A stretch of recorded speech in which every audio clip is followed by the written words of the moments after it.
बात तो ये है कि सरकारी जो है कर्मचारी काम नहीं करता, ये बात ठीक नहीं है। अगर सरकारी कर्मचारी काम नहीं करता तो आज देश जहाँ खड़ा है यहाँ नहीं पहुँचता। देश जब आज़ाद हुआ, देश में क्या था? सार्वजनिक क्षेत्र के निर्माण से और सार्वजनिक क्षेत्र में लगे हुए कर्मचारियों के योगदान से देश ने आज तरक्की की है। और अगर कहीं गलती है तो उसको ठीक करने की ज़रूरत है। 1990 में उदारीकरण की नीतियाँ जो है नरसिंह राव के समय में शुरू हुई और हमारे संगठन ने CI2 ने उस समय भी कहा कि ये सत्यानाशी नीतियाँ देश को बर्बाद करेंगी। हम इन नीतियों का विरोध करते हैं और 1991 से लेकर आज तक कम से कम जो है 18-20 जो देशव्यापी हड़ताल निजीकरण की और जो उदारीकरण की नीतियों के खिलाफ जो है हमारा संगठन कर चुका है। तो 1991 से हम लगातार इस नीतियों का विरोध करते रहे हैं। फर्क आज इतना है, कांग्रेस जो धीरे धीरे जो जहर घोल रही थी और ये एकदम जो गला काटना चाहते हैं। धीरे धीरे उन्होंने बेचना शुरू किया और बहुत धीमी रफ्तार थी, लेकिन ये बहुत तेजी के साथ बेच रहे हैं। और विरोध होता था तो जो कांग्रेस रुक भी जाती थी, लेकिन ये विरोध को आज सुनना नहीं चाहते। आज ये फर्क है कि जो है कांग्रेस में कम से कम विरोध होता था वो रोक देते थे, नहीं करते थे, लेकिन ये विरोध को भी नहीं सुनना चाहते हैं। और जनता के तमाम विरोध को, कर्मचारी को विरोध को दरकिनार रख करके सरकार जो निजीकरण कर रही है। तो पहले में आज में ये फर्क है।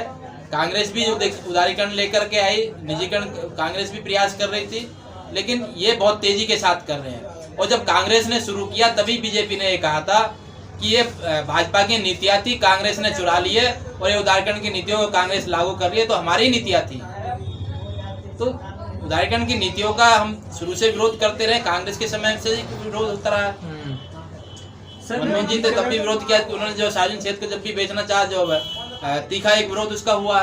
बेहतर व्यवस्थाएं प्राइवेट में नहीं मिलेगी।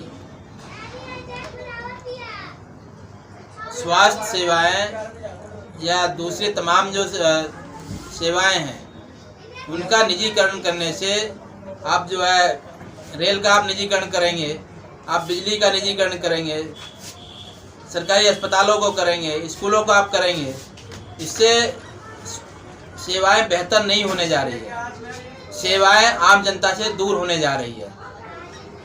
आम आदमी जो है किराया वहन नहीं कर पाएगा। आज रेल सबसे सस्ता साधन है। रेल जब निजीकरण हो जाएगा तो रेल के किराए बढ़ेंगे। आम आदमी उसमें सफ़र करना या नौकरी पैसा आदमी का रोज आना जाना दुश्वार हो जाएगा। प्राइवेट अस्पताल जो बने हैं, क्या उन प्राइवेट अस्पतालों में गरीब आदमी इलाज कराने की आज स्थिति में है? आम आदमी उनमें इलाज नहीं करा सकता। आज जितने जो 5 स्टार या बड़े बड़े स्कूल बने हैं, क्या एक वेतनभोगी कर्मचारी या असंगठित क्षेत्र का मजदूर या आम आदमी क्या उन स्कूलों में, कॉलेजों में अपने बच्चों को पढ़ा सकता है? तो सेवाएं, जन सेवाएं आम आदमी से दूर की जा रही है, ना कि बेहतर की जा रही है।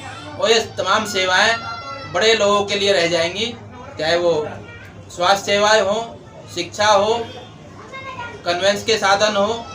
अगर आपके पास पैसा है तो आप जी पाएंगे, आपके पास पैसा तो आप इलाज करा पाएंगे, आपके पास पैसा तो आप अपने बच्चों को पढ़ा पाएंगे।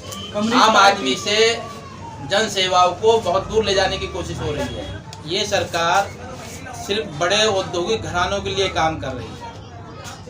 मुकेश अंबानी हो या अडानी हो, ये 8-10 जो घराने हैं बड़े, इनकी संपत्ति दिन दूनी रात चौगनी बढ़ती जा रही है। और ये 9-10 घराने हैं जिनके पास देश की जो है 90% से ज़्यादा जो है संपत्ति इनके पास आज है। बाकी लोग सरकार की नीतियों से तबाह हो रहे हैं। गरीब और गरीब होता जा रहा है और ये जो अमीर है बड़े जो है वो अमीर होते जा रहे हैं। मध्यम जो व्यापारी है या किसान है वो भी तबाह है, नौकरी पैसा मजदूर है वो भी तबाह है, और असंगठित क्षेत्र का जो मजदूर है वो बुरी तरह जो बदहाल स्थिति में आज है।